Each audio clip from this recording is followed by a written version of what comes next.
In today's video, I'll be sharing with you 5 knitting rules to follow and 1 to fudge. So grab a cup of something cozy and let's dive in.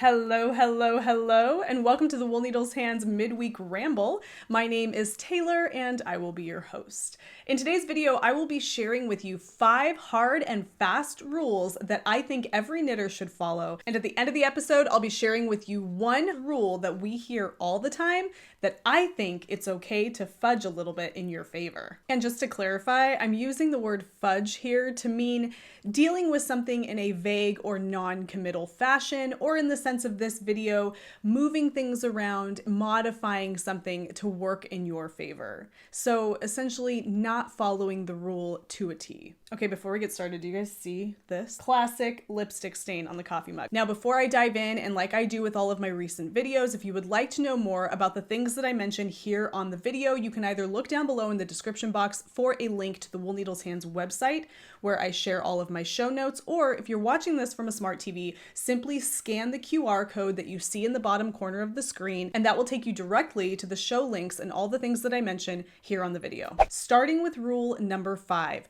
Choose the right yarn for the project. There are lots of yarns on the market, and you really need to know a little bit about each kind of yarn so that you can make an educated decision about which yarn you are choosing to use if you decide to deviate from the yarn the designer has suggested. If you would like to know more about thoughts that you need to consider before substituting out the yarn suggested for in a pattern, definitely watch the first video that I link to in the show notes in the description box below. That's a video I just recently published, and that will answer a lot of questions about things you need to think about before substituting your yarn. But in terms of today's video and hard and fast rules to follow, it is really important to choose the right yarn for the job. If the pattern suggests an all wool yarn, choose an all wool yarn. If a pattern suggests a worsted weight yarn, choose a worsted weight yarn. Make sure that the yarn you're choosing is going to give you the fabric that you need so that the item you are choosing to knit looks and feels the way you're hoping for it to look and feel. Some folks tend to think that as long as they're using yarn in the right weight, that it really doesn't matter what the fiber content is of that yarn, the project will come out just fine. And you might be one of the lucky unicorns who happens to have this work out for them, but for the majority of people, this is not always going to be the case.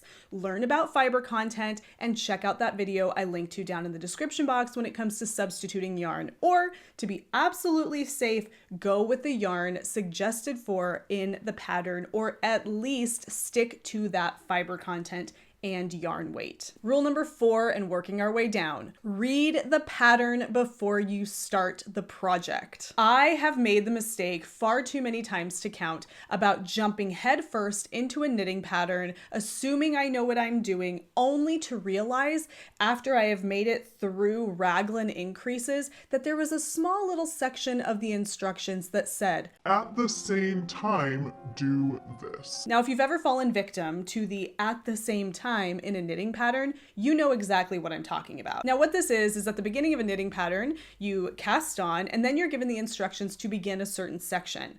Well, at the end of the instructions for that said section, there may come a little bit of terminology that says something to the effect of "at the same time," or "before you finish," or something along those lines, letting you know that you can't do this section without also doing some of this section. And if you don't read your pattern ahead of time, you're not going to know that, and you're probably going to have to rip back a lot of work and a lot of time, or even just rip back some work and some time that can still be rather annoying. So my recommendation is to skim through the entire pattern ahead of time. You don't need to read it word for word. You don't need to memorize everything that you have to do. You just want to skim through each section so that you have a general idea of what's going on before you jump headlong into the project. Fortunately, knitwear designers provide notes at the beginning of the pattern that give you a little heads up for some of the things that are coming in the pattern. I can think of lots of designers that do this. Some that come to mind are Drea Renee Knits or Andrea Mowry. I know that Maxim Sear has really detailed pattern notes so that you kind of have an idea of what you're getting into. Brooklyn Tweed has probably some of the most in-detail knitting patterns I have ever seen. But knitwear designers tend to want to provide you with the information that you need to be successful successful with their pattern. So take the time to skim the pattern before you jump into the project. It'll save you a lot of headache and frustration later if you happen to come across one of the dreaded phrases of while at the same time or before you begin section B. You want to keep an eye out. Rule number 3, and this is a really big one for me, and you hear me talk about this a lot here on the channel in various different videos, and that is to invest in quality supplies, which is tools, yarn, needles, notions, what have you. Invest in quality. This doesn't always mean that you need to spend the most money. This just means that you need to invest in quality materials, quality tools that are going to last you a long time and ultimately contribute to the enjoyment of the craft. A lot of folks recommend that in the very beginning, when you're just starting out knitting, that you get your hands on the least expensive supplies possible. So that way, if for whatever reason you find that you don't enjoy the craft, you haven't made a really big initial investment. I tend to think that that's not the greatest advice, and here's why. I think that when you invest in cheap and low quality supplies, your initial experience with the craft is going to be inferior to what it could be if you invested in quality supplies, things that have a good track record, perhaps things that have been reviewed on Amazon or in various different websites by experienced knitters and have been found to be exceptional or even preferred. It doesn't mean you have to spend the most money or buy the most expensive knitting needles or have an entire set of interchangeables. Not at all. In fact, in the very beginning, if I did have to provide advice to a new knitter, I would say don't invest in as many tools and supplies so that you can take that money that you would be investing in those things and invest in high quality over quantity, because I think we can get wrapped up in the idea of inexpensive supplies and growing an abundance of supplies because they're inexpensive. But all of that money you're spending on developing that collection of tools and supplies that tend to be cheap could be invested into higher quality and fewer supplies, especially if that set of knitting needles that you purchased is going to last you a long time and not require replacement. It's also really important to remember that when you hear a knitter say something like, invest in high quality yarn, invest in the best yarn you can afford, you may hear only purchase 100% wool yarn, purchase organic, or purchase non-superwash, or all of these various different things.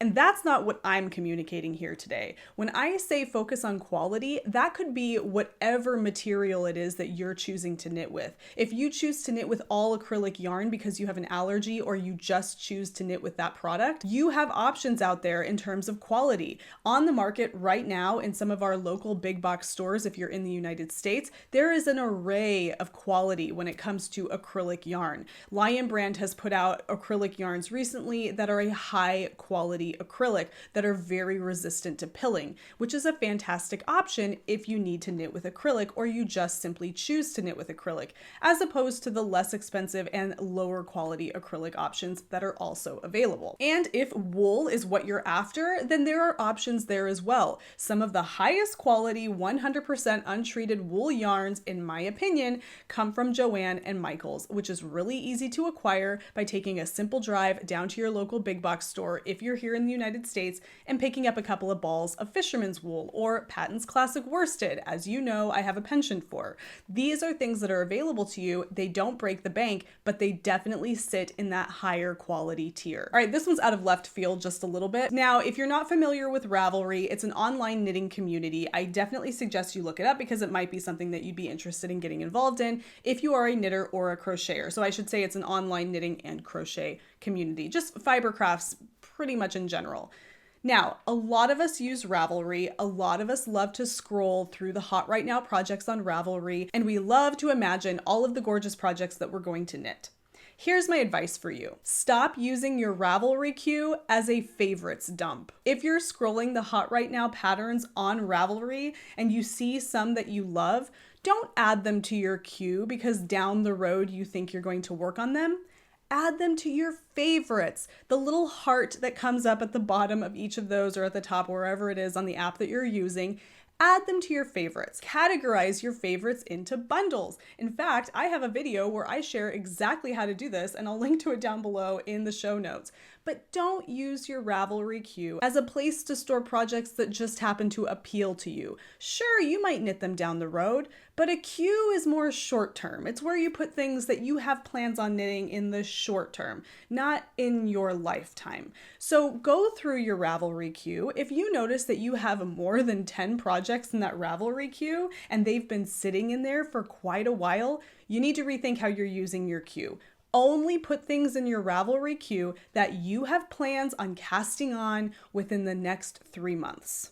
Keep it like that. Now, I am not somebody who always follows that rule. I sometimes will stick something in the queue that I definitely have plans on knitting in the next 3 months, and then my plans change. And that's okay. But if your plans change, take that project out of your queue, keep it up to date with only the things you have plans on casting on in the next 3 months. Again, if 3 months go by and you didn't cast it on, take it out. All right, number 1, and this is a big one for me. Your opinion might be different from mine, but I stand by my opinion and I have lots of reasons for it.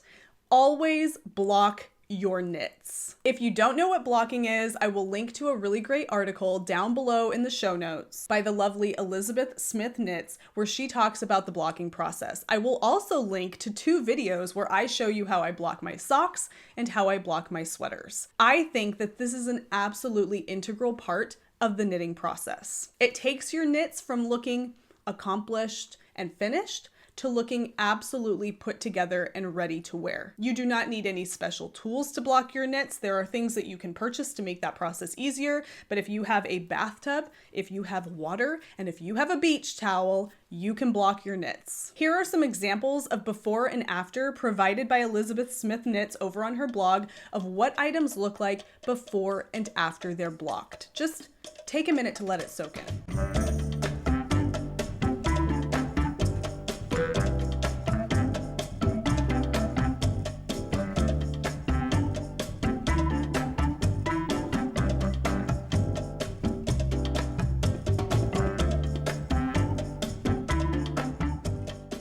If you've taken all of the time to knit a piece, whether it is a pair of socks or an entire sweater jacket, you want to also take the time to block the fabric, block the stitches, get everything laying nice and straight and neat so that when you wear that garment, you feel great wearing it and it looks the way you were hoping it was going to look when you saw the initial pictures on the pattern. The designer 100% blocked that finished piece, and so what you see in those photos is a finished blocked piece of knitwear. Block your item so that you can achieve that same look and do the pattern justice, especially considering all the time that goes into designing these patterns and putting them out into the world. The designer wants you to block that finished piece so that you can see it in all its beautiful and blocked glory. And please know, all fibers block. Acrylic blocks, cotton blocks, wool blocks. There isn't a yarn out there that cannot benefit from blocking. So just know going into it, if you just completed knitting a sweater with 100% acrylic yarn, you absolutely should block that sweater. It will benefit from being blocked just as much as a sweater knit in 100% wool yarn. All right, as promised, there exists one knitting rule that you hear about an awful lot that I think needs to be rethought, or in the very least, I think you can fudge a little when you embark on a project. And that is the rule of gauge swatching. Now, before you get flustered and think that I'm going to tell you you don't have to gauge swatch, pump the brakes, because that's absolutely not what I'm going to say. And also, before you get too flustered thinking I'm going to tell you you absolutely need to gauge swatch every single time and you cannot complete a knitting project unless you have a 4x4 or 10 centimeter by 10 centimeter gauge swatch. Relax, that's not what I'm going to tell you. Swatching is absolutely important, and it ought to be done in some capacity prior to casting onto your project. In fact, you should consider it part of the project. Not something separate, not a separate task that has to be done, but part of the finished piece, because that swatch is going to provide you with so much valuable information that's going to make sure that finished piece looks and feels the way you want it to look and feel. But here's part of the rule that you so commonly see in knitting patterns that I really think needs to be addressed and rethought. And it goes like this. Go up or down a needle size to obtain the correct gauge. Now, if you've ever read a knitting pattern, you are absolutely familiar with this phrase. It suggests that if you are using the yarn called for in the pattern, the exact yarn called for in the pattern, and you knit a 4" by 4" or 10 centimeter by 10 centimeter gauge swatch, and you notice that your gauge is a little tight, that you simply increase the needle size so that your stitches stretch out a little bit and you meet the proper gauge. Or, on the other hand, if you knit your gauge swatch and you find that it's a little loose, you go down a needle size to tighten those stitches up so that you can fit that gauge that's being asked for in the pattern. Now, in the defense of this suggestion, if you are using the yarn called for in the pattern, the yarn that was used to knit the sample that you see on the model, then this suggestion will most likely work and solve any issues that you have with your gauge. You will probably only have to go up or down a single needle size.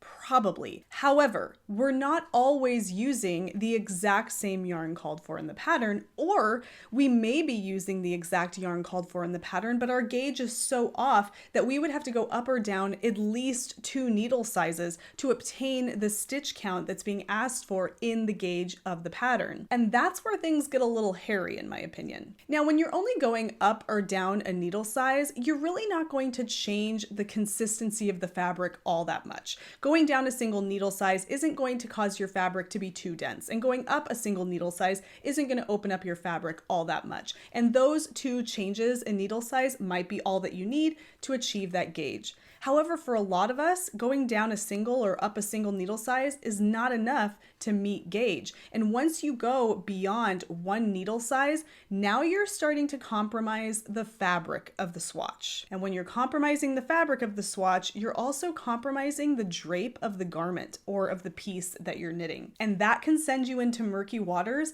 and make you ultimately unhappy with the project as you work on it. In fact, this just recently happened to me, and you can listen to me talk about that in the last episode of the podcast. I actually abandoned a particular project because even though I was meeting gauge with the yarn I was using, the fabric was just not doing it for me. And that's because it was just too dense for these reasons. So here's my recommendation for you. Knit your gauge swatch with the yarn that you've chosen and the needle that is recommended for the pattern.